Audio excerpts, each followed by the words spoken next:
Nobody noticed it at first. She stole their beauty with an evil mirror. The salon appeared almost overnight, standing where an old provision store once was. But this was not just any salon. It did not look like the usual roadside air place with plastic chairs and cracked mirrors. No, this salon was beautiful. The walls were painted with beautiful colors that caught sunlight in a strange way. The windows were wide and clear, and inside, bright lights glowed even during the day, making the place shine like something from another country. The signboard outside was simple but bold, written neatly and somehow always clean, even when the rest of the street was dusty. Women noticed it immediately. They slowed down when they passed. They turned their heads. Some even stopped just to stare. The chairs inside were padded and neat. The hair dryers were new. The shelves were arranged carefully, filled with creams, oils, sprays, and things no one had seen before. Everything looked expensive. Everything looked fresh. And behind it all was the woman. She did not look like someone who should be doing hair. Some said she was in her 30s, some said 40s. Others whispered she had been around for years. But one thing was sure, she was beautiful. Women trusted her instantly,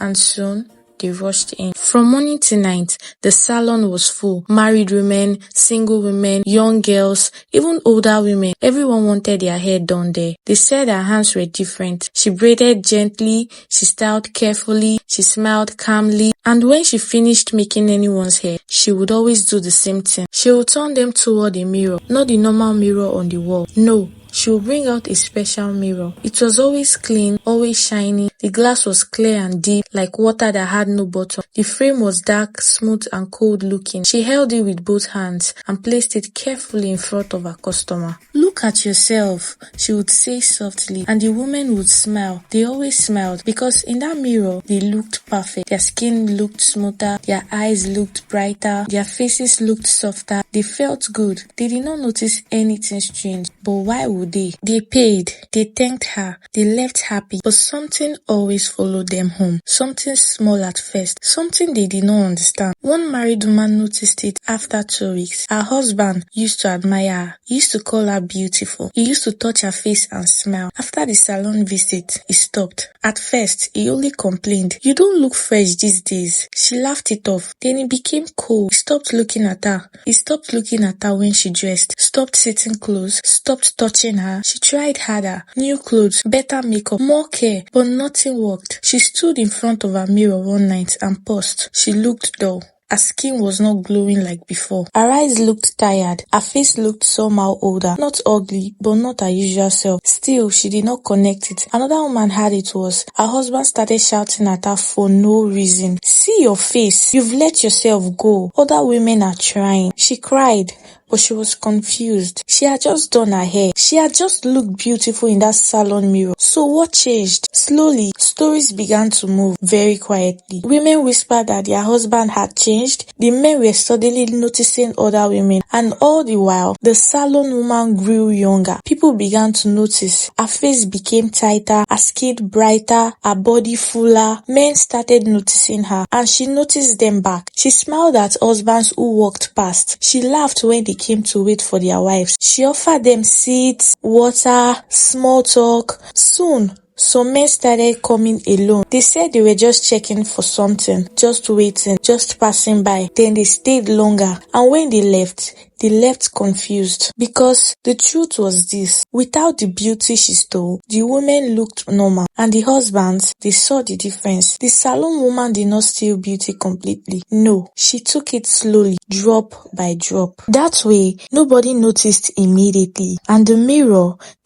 was hungry. Every time a woman looked into it, something passed through the glass, something unseen, something alive. The woman always cleaned the mirror carefully after each customer. She never let anyone touch it. Never. At night, when the salon was closed, the lights inside stayed on a little longer. Neighbors sometimes saw shadows moving inside. They heard soft hummings, and if someone passed close enough, they might hear laughter, low, satisfied, old. The salon woman would sit alone, holding the mirror close to her face, and in it, she looked younger than ever. But outside, marriages were breaking, homes were shaking, women were blaming themselves. Some returned to the salon, hoping to fix what they could not explain, and the woman welcomed them again, smiling, waiting because evil does not rush its plans. By the time people started noticing, it was already too late. The salon was now the busiest place on the street. Women no longer asked questions. They only wanted results. They wanted to look like how they looked inside that mirror. They wanted their husbands to look at them again. They wanted peace in their homes. So they rushed in. Morning, afternoon, evening. The salon woman never looked tired, never complained, never aged. Instead, something strange started happening. The women who came out of the salon started looking empty. Not sick, not weak,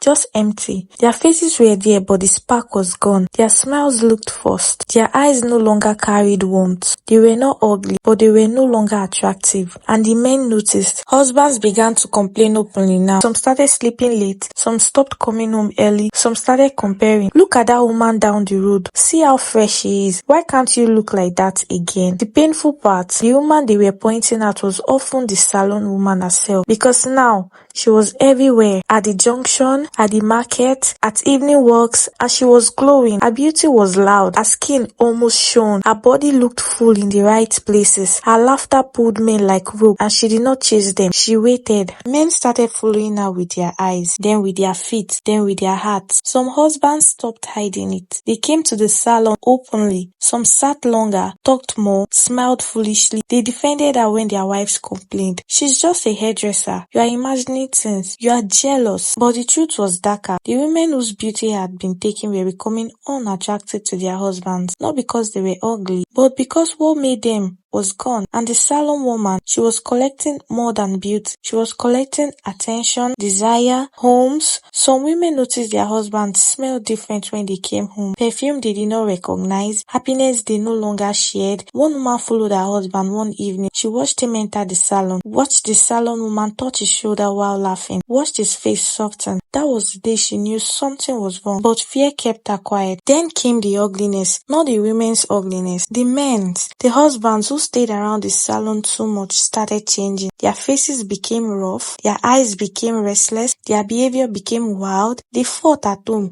They shouted in public. Some even started looking strange, as if something inside them was fighting to come out. And the salon woman, she loved it because the ugliness in them balanced the beauty in her. That was her secret. She did not want handsome men. She wanted taken men, men with wives, men with homes, men whose women had already paid with beauty. Late at night, when the salon closed, neighbors began hearing voices again. Not humming now, talking, arguing, laughing, sometimes crying. The mirror was always there, standing, watching, but evil always attracts his own enemy. And one day, a match arrived. She did not rush in like the others. She walked past the salon, stopped, looked, and smiled. She came the next day. She watched the women rushed in, watched the husbands linger, watched the mirror appear after each hairstyle. She did not enter until one afternoon. When she walked in, the air changed. The salon woman looked up and froze. For the first time, she hesitated because this woman did not look impressed. She did not stare at the salon. She did not admire the chairs. She did not smile at the mirror on the wall. She sat down calmly and spoke clearly. "I want my hair done." The salon woman forced a smile. She did her hair slowly, carefully. When she finished, she reached for the mirror, the special mirror. As usual, she placed it in front of the woman. "Look at yourself." The woman looked and laughed. A low laugh. The mirror shook slightly. The salon woman stiffened. "You are not taking anything from me," the woman said calmly. The salon woman's smile dropped. That was when she knew this one was different. This one was a match. And the mirror began to crack. The crack stayed there for a long moment, thin, silent, alive. It crawled slowly across the mirror like something searching for escape. The glass no longer looked smooth. It looked tired, old, as if it had been carrying too much for long. The salon woman's hand began to shake. She held the mirror tighter, pressing it against her chest like a child she refused to lose. Her breathing changed. Short, sharp, hungry. The other woman stood still. She did not rush her because she knew something important. Evil always talks when it is cornered. "You don't understand," the salon woman said. Her voice no longer sweet. They came willingly. Her eyes darted towards the door where the women had gathered, faces pressed against the glass, eyes wide, mouth half open. They wanted to be beautiful, she continued. I only helped them. The mirror hummed louder now. It was no longer obedient. The woman shook her head slowly. They wanted to feel loved, she said. You gave them emptiness. The salon woman laughed again, louder this time, but the laugh broke halfway. Look at them, she snapped. They rush beauty. They worship it. They neglect it. Then they cry when it leaves. Her skin began to twitch. A small line appeared at the corner of her eye. A wrinkle. She touched it quickly. Panic flashed across her face. Outside, one woman screamed softly. She had touched her own cheek. It felt fuller. Another woman blinked rapidly. Her eyes looked brighter. Something unseen was moving back. The salon woman dropped to her knees. No, she whispered. Not yet. She crawled toward the mirror, lifting it again, turning it toward her face. But the reflection was wrong. Her face looked stretched, uneven, young in some places, old in others. Borrowed parts no longer agreed with her body. She screamed, a sound that carried years inside it. Jealousy, hunger, loneliness. The mirror vibrated violently. The other woman stepped forward. You stayed young while they aged, she said. You stayed full while their homes emptied. You fed on them. The salon woman shook her head wildly. They deserved it, she said. They had husbands. They had homes. They had lives. Her voice dropped suddenly. The shelves rattled. Hair products fell and spilled like blood across the floor. The salon woman's body began to change rapidly now. Her fingers twisted. Her nails darkened. Her posture bent. Her beauty was leaving her the way it had left the others. Slowly. She reached out desperately. Please, she cried. You don't know what it is like to fade. The other woman looked at her.